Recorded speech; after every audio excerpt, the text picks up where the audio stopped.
Alright, this is one of our first goes at a YouTube video. My son's been wanting to do this for a while. So we have the Lexus LX570, aka Toyota Land Cruiser, and I'm losing windshield washer fluid. So I figured it out, and it's coming out of the spray nozzle for this headlight. I have a nice puddle under there every time I refill it.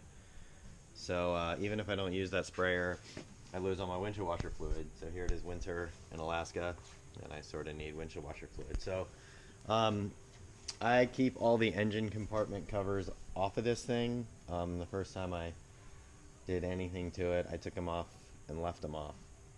So the fun news is, to get to that windshield washer jet, I have to take the entire front end bumper grill off of this thing, and it looks pretty straightforward, so hopefully we'll make a video and we can do it successfully. So the first thing I'm going to do is take a T20 Torx bit and take off these here.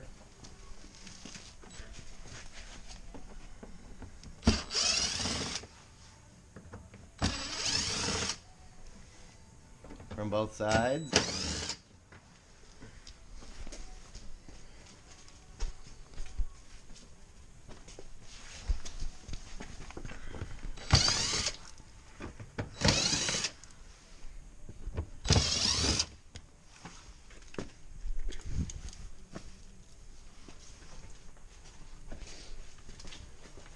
It's a little tight in here between the canoe and everything else, but I think we can get it done. And something I like to do is use cups for my various bolts that are the same size. So I'm putting all the Torx ones in here. And then we will go next under the vehicle. So next, since I don't have it on a lift, and I have it in the low position to make it under my dip net handles, next I'm going to take off these skid plates. They're these little plastic one on each side next to the underside toe recoveries. They're 10mm bolts, and then there's a 12mm clip. So I'm going to go ahead and take those off next to expose the bolts from the underside of my bumper.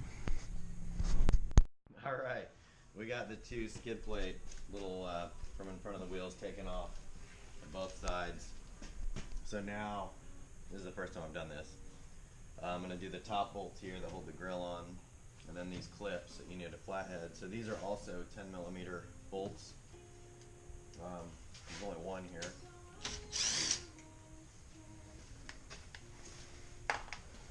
And then we need a flathead screwdriver to do these.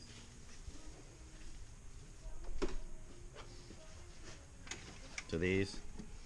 I'm just going to pop these up. Take these out.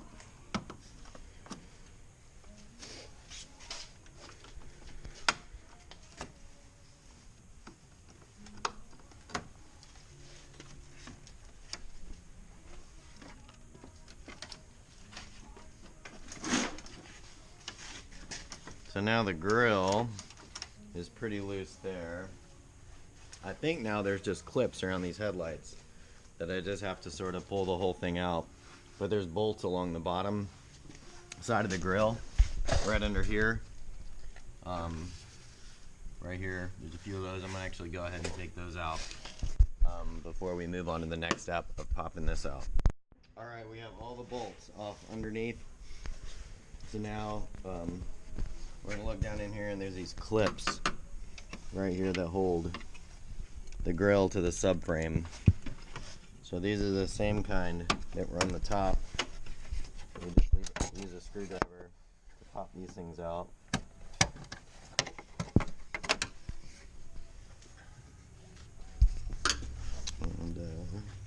And one right there. More down in here.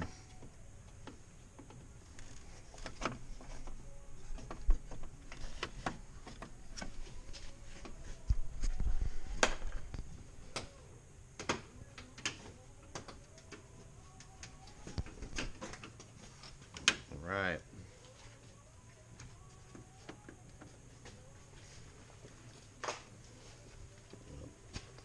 Alright, so now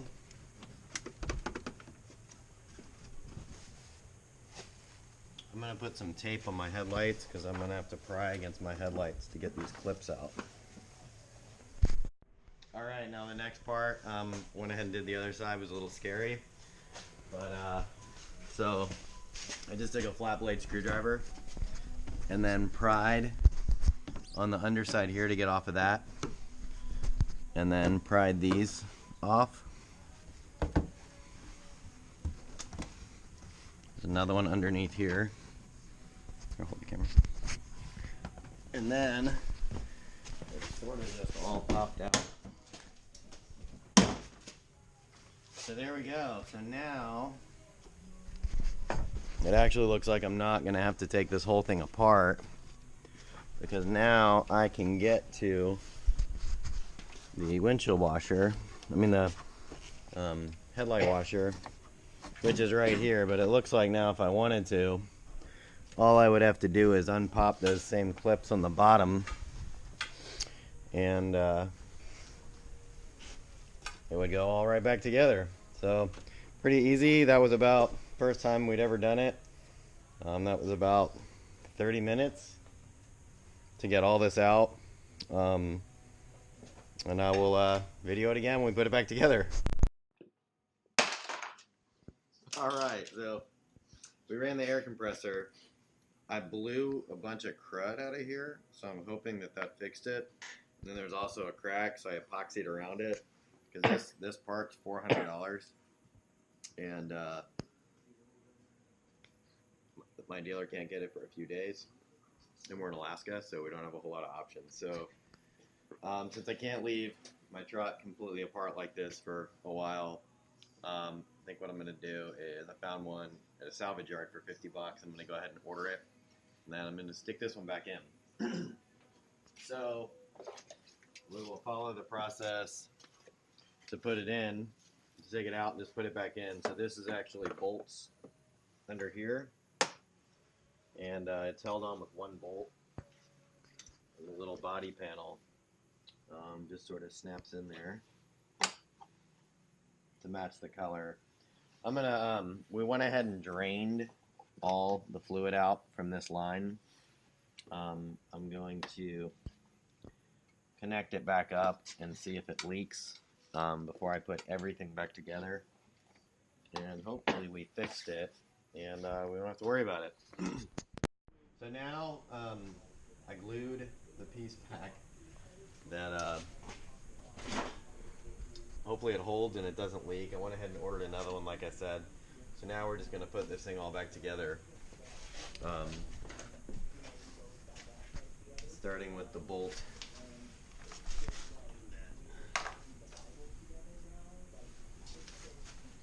Holds on the washer nozzle.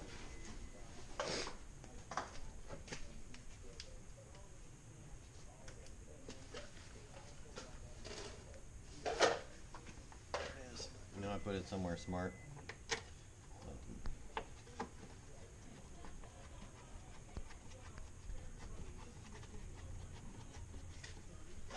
So I use the impact driver to take everything off, but I'm not going to do that and put everything back on. I'm going to do it all by hand, so I don't blow anything out.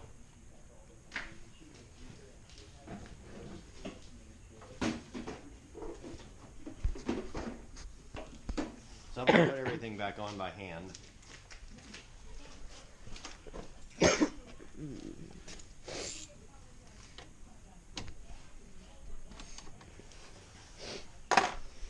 And now we're going to just line everything up. This goes on top.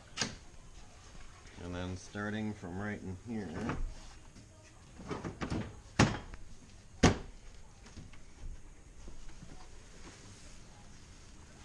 all these back in.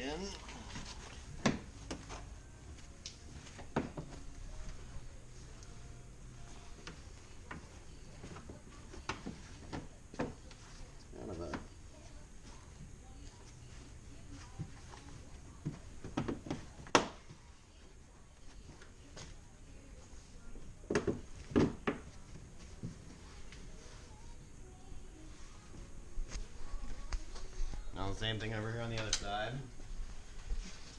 Make sure it's all lined up. And pop everything back in.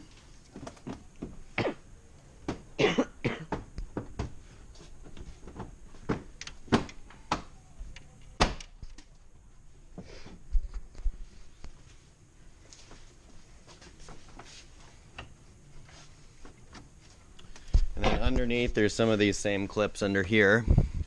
So then I'm just going to go back through, clip the bottoms on, put all the bolts in, and put those trim clips back in here, and that's it. So total time took us an hour and a half. Said first time we'd ever done it, and it was actually pretty easy. If I wanted to go a step further and take the entire bumper off, there is a clip. Actually, for me, it's right here that goes to my block heater, as you can see, and then all the radar stuff for my cruise control actually isn't connected to this at all. So it's be a pretty easy process. It's actually making me think now, maybe this summer we'll go ahead and do an ARB bumper, or a bull bar actually. So, all right, thanks a lot.